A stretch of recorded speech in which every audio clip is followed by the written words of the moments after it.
અહીંયા આપેલ રકમ એ પ્રમાણે જોઈએ તો અહીંયા 2, 3, 5, 9, 17, 33, 65 પછી શું? આવી રીતનો જ્યારે દાખલો હોય તો આપણે શું કરશું?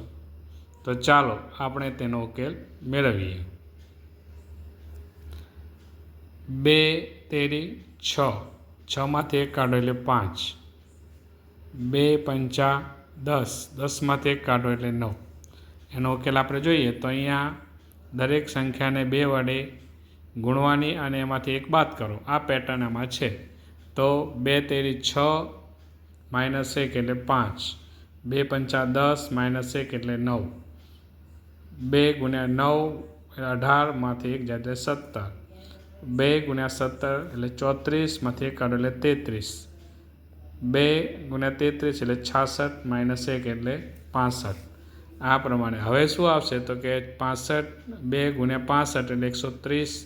130માંથી 1 જશે એટલે આપણો જવાબ આવશે 129.